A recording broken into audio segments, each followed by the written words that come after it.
Hey everybody, it's your old pal Chuck, and I'm back with another review. And today we're taking a look at from the Transformers Studio Series. This is Core Class Concept Art Decepticon Rumble from the Transformers Bumblebee movie. Now, basically what this figure is, it's based on designs that were never fully rendered for the film of Rumble. I got this figure from Amazon, and I should have actually had it at least 2 weeks ago. It's marked delivered. Package never showed up. Now, thankfully, when I went to reorder it, it went from a late February to late March delivery date to end of January to yesterday. So it's actually supposed to be delivered today, but it even showed up a day early. So I was kind of glad about that. This goes for about $10 and should be showing up at other retailers sooner than later. Especially if, and also I should mention, if Ravage is any indication, this will be sticking around for a while. And it will even drop to as low as Ravage is right now, which is $4. Now, I've heard some comments about the figure that it's very bad. I don't think it's very bad. It's interesting to say the least, just in terms of what it does. I mean, this is basically supposed to fit in Soundwave's chest. I actually think it folds up a little smaller than Ravage, so that's kind of interesting. But that's about it. Um, there's really nothing to do in this mode. I mean, you can slide it around. It's just literally meant to be launched and transformed. So let's do that right now. First thing you want to do is grab this back section. There are tabs here on the feet that will go, well, actually, that will go into slots right under where the elbow is, and there are tabs there that will go into slots on the other side. Bring it all the way out, separate the legs, and this is kind of interesting. As you'll see, these are the back weapons, and there's a specific way that they are meant to connect and combine with. Oh, I just discovered that they can do that. I think this is actually these combine like this, and then as you can see, that's a 3mm peg into a 5mm peg. This is meant to be a small hand weapon for Soundwave, but there is a certain way that they are meant to go into the leg. As you can see, there's a post and a tab. This weapon here, there's the post and pegs in like that. And you want to make sure that what would be considered the grip is facing towards the body.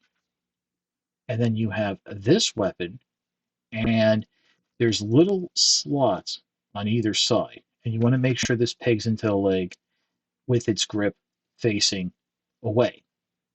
And that's how the legs peg together.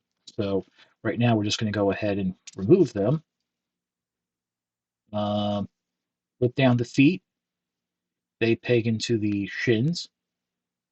Now you can have the figure facing this way, and yes, the head is exposed the entire time. You can rotate it around, but the instructions don't show that, and yeah, I just left it that way.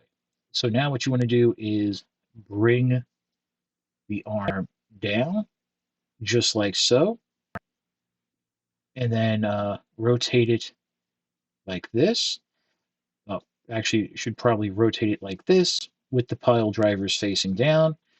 And now what you're going to do is unfold the gray section, tab that into place, bring down that blue section, tab that into place. You have one arm done. Do it again on this side. There you go. And then finally, the weapons just peg into the back here, just like so. There is like a little bit of a staggered look to them. So I guess that gives it a little bit of an interesting look.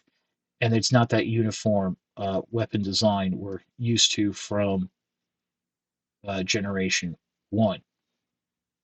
Now, in terms of articulation, there is a hinge here, rotation here.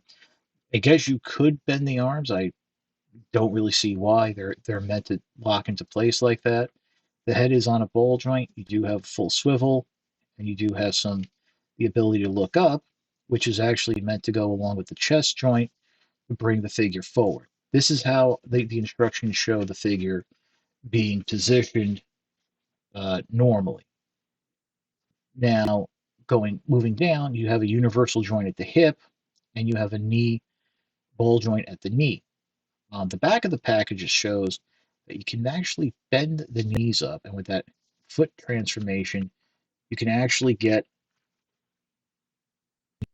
rumbled down so the pile drivers touch the ground. So that is kind of cool, and I do appreciate that that was worked in, and it balances. So I do really like the color. This is a very nice. You have a mixture of that cobalt blue, a light sky blue, um, slight metallic touch in the cobalt blue, which I think is kind of nice. Kind of makes me want to see how they're going to do frenzy and the shades of reds that we use. Um, but other than that, there's not really much to it. I think this figure is really meant more for display, going with Soundwave and Ravage, like posing it coming out of Soundwave's chest and stuff like that. But I dig it. It's not going to be figure of the year, but it's not terrible. So yeah, I'm just going to actually end the video here because there's really not much more to say about it. I will repeat that I did get the figure at Amazon.com. It is available there now with a ship date of, I believe, early February. But, as it is with Amazon, you can order it and don't be surprised if it comes in a little bit sooner. Um, Other than that, uh, I don't know about any other retailers. I don't know about any in-store sightings. But yeah, I mean, if you're a big fan of that early Cybertronian battle scene from Bumblebee the movie, which is where a lot of the figures seem to be coming from now, um, then definitely I think you're going to want to pick this up. Other than that, if you're a big devotee of Soundwave, then you're probably going to want to get all of the minions and what have you. Surprised they haven't done a Sound Blaster of that figure yet, but whatever. But that's it for the review. If you like this review, like, comment, and subscribe. I will always appreciate the views. The likes, comments, and subscriptions help to communicate to YouTube through the algorithms that my channel should be exalted and held upon high. I also have a Patreon if you want to make the ultimate sign of support.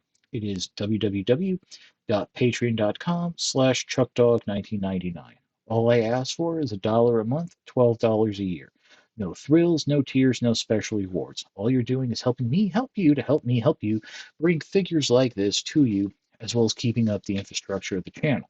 Now, as I always say, if you can't afford the $1 a month or $12 a year, your views are more than thanks enough. 2023 ended on a real high note, and 2024 has started a little slow, but I've got some good feelings about what's coming up next. So that's about it. Once again, this is your old pal Chuck for Concept Art Rumble. We will see you next time.